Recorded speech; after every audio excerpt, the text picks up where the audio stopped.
The girls definitely like really confident men. It's okay to use the opportunity to mention that they're attractive. I think it's a really interesting pickup line. So later on, be like, oh, this guy is trying to hit on me, but you actually feel good about it. Yeah. Hello, my name is Ping. I'm here with my husband, Arthur, again. Hi. So recently, I have some guys message me, and they have some anxiety whenever they try to approach attractive girls. That they feel nervous, they feel shy, they feel anxious. So today we want to share some tips for men how you can overcome these challenges. So what advice would you give to guys who experience nervousness or shyness whenever they try to approach attractive girls? So I think let's identify some problems with the situation. When guys approach a girl that is particularly attractive, there are several things that happen. I think one is we mentally assign a high value to these type of women. We were just innately unprepared to have a conversation. We just don't have a sense of urgency. What do you mean about high value? Can you explain more about high value? When guys see a very attractive girl, I think instinctively we mentally assign a high value to those girls, meaning we think that they are of high value. In our mind, it creates a fear of devastating loss when you fail, because you think that you've gambled somehow, and if you fail on this, you'll just lose a lot. But this is wrong. In fact, you aren't the same like the 10 seconds before you met her. It's not like you gained anything when you met her, and it's not like you'll lose anything after meeting her. And we need to actively register that this is happening and try our best to dispel those feelings. So the better you get at this, the easier time you'll have talking to them.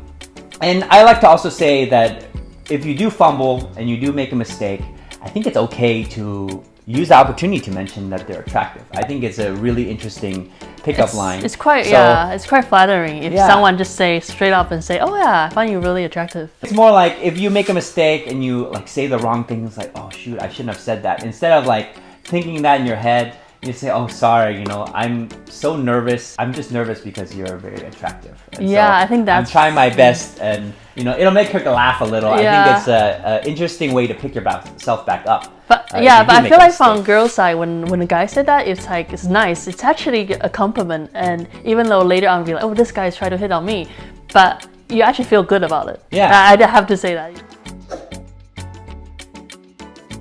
Yeah, so I think before these conversations, there's a lot of things that we can think about or pre-prepare before we meet them. And it's definitely a pretty easy thing to do. So I think it's important to know a certain acronym. It's FORD, F-O-R-D. So these are things that you can talk about in every conversation, new conversation with a woman, or in follow-up conversations with a girl as well.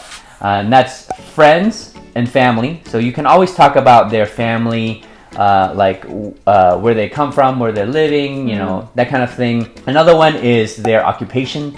So you can talk about, what they do, what you do, and that's something it's always very easy to talk about that kind of thing. Recreation is the other thing. What do you enjoy doing? What do you do for fun? And this is what I do for fun. So these are things that you can talk about as well. And then you can also include travels in that, this is where I've traveled, where have you been to? Yeah. So those are things that you can always have in your back pocket. The last one is dreams. And that's so that you can talk about what she aspires to do and what you aspire to do. And hopefully that brings up interesting points that she can talk about that you can build upon. So when this conversation goes on, make sure you listen to her, and then you can ask probing questions. Like if she mentions she likes to go skiing or snowboarding, you can dig deeper into that. Oh, so where do you go to snowboard? Where do you go to do that? These are all follow-up questions that you can pose. If you ever exhaust one of these topics, you can just switch to the other one. Another thing that you can do is to compliment her in terms of her clothes. I think Nielsen her mentioned hair. about just be more creative with your environment. Be observant, you know, look at her, what she's wearing, what shoes she's wearing, her hair, her looks, you know, I think every girl wants to be complimented on the outfit she chose and how she looks. And so these are always good intermediary things you can do, and like even if you get stuck, you can use this as like a unblocking strategy. So these are good things you can do. I think most guys are lured into this false sense of thinking that time is their friend. You know, like, oh, I just met this person now. Let me just like spend some time to get to know her, or like know her, but you're not really knowing her, you're just avoiding her, you know. So most guys are lured into this false thinking that I'll have future opportunities to meet this person, and time is my friend. I can wait until next time, you know, to ask more things. And I can't emphasize it enough. The longer you wait, the more anxious you'll feel later. And a lot of times we're waiting for the perfect timing. We're waiting for the moment where she becomes free and available, or we're waiting for the moment she comes and, you know, gets her plate of food, you know, but actually the perfect timing is now. You need to get it in your head that you need to use the opportunity to go and approach her, and that helps with your own confidence. That makes you feel more confident. The girls definitely like really confident men. I think this is likely because girls lack some part of it in themselves. Like they always feel insecure. And so when they're seeking a man, they're seeking this particular quality of confidence, so that it would balance them out, because she feels like she's not as confident, so she needs someone who is confident that can deal with some certain situation. It's like you want a man to protect you, you know? The guys that are lured into thinking that time is your friend, it actually subconsciously makes you seem like not that confident of a man. So the advice I give to some guys is the 3-second rule. So if you see an attractive girl that you like, you should approach her within 3 seconds.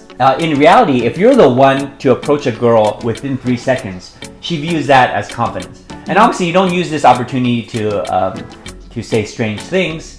So following the 3-second rule, it could be as simple as, hi, I'm Arthur, you know, what's your name?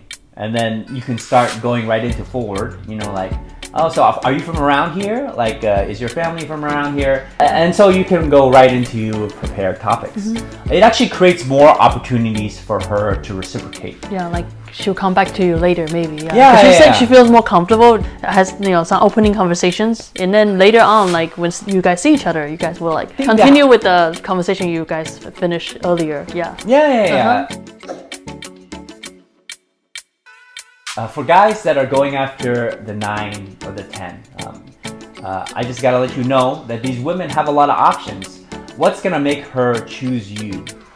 So one tip I can give you is most guys instinctively feel these same fears. And in turn, they avoid these women. This is actually an opportunity for you to stand out. So most guys, they feel that fear of loss. They're just looking at her from far away. they are looking at her from far away. They're waiting for the perfect opportunity. And so this is a great opportunity for you to stand out. So if you take 2 identical men, but one like is a little bit shy and nervous, didn't want to go talk to her, and then one was just confident and went up to talk to her within 3 seconds. If you leave the choice down to her, she's going to choose the more confident one. And then this is an opportunity, I think, for most guys to do this. So if you just end up avoiding her and seeming nervous, then she'll obviously choose the more confident man. So if you want that 9 or 10, this is something that you need to practice. Well, how can they practice? Because they just hearing us talking, but they don't know like when they actually you know, go to a party and they see all these girls. Well, it's similar to what Nelson said about just building up your confidence by trying. There's always going to be some fear of rejection, and so the goal is to minimize that fear. So don't be afraid to get rejected. It's actually helping you build more self-confidence. And like with any sport, you get experience and practice by doing. So for me, I think about it is you play the game until it's over. That's just the reality of the game. And so it's the same with dating.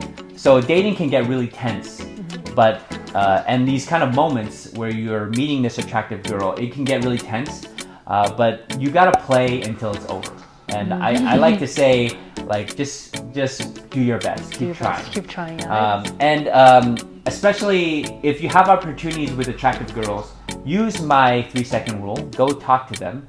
And just keep trying and keep trying. Yeah, if there's no chemistry, it's okay. Just move on to the next one. It's okay. And then you'll meet another attractive girl. You just keep trying. Keep trying. And you'll get better and better at ignoring these fears. So, for my experience about building up self-confidence throughout my school years, I was really, really shy. And then until after college, I started to travel. And I started to travel on my own. And then I stayed in the hostel. And that was a time that forced me to talk to people, just strangers, because I wanted to make more friends. I wanted to ask where I should go, and that was a time I realized that I started building more self-confidence. So attend some events that you don't know anybody, kind of force you to try to talk to people. I mean, it was hard for me because I'm an introvert. Sometimes it really kicked me out. Like put yourself out there. It is okay. It's uncomfortable, but if you really want to build up your self-confidence, I think that's the best way you can do. Just practice. Exactly. Yeah. Thanks again for watching Date the Bay and today's episode. So please continue to support Date the Bay just by clicking like comment, and subscribe. Thank you. Go to datethebay.com to get matched with San Francisco Bay singles.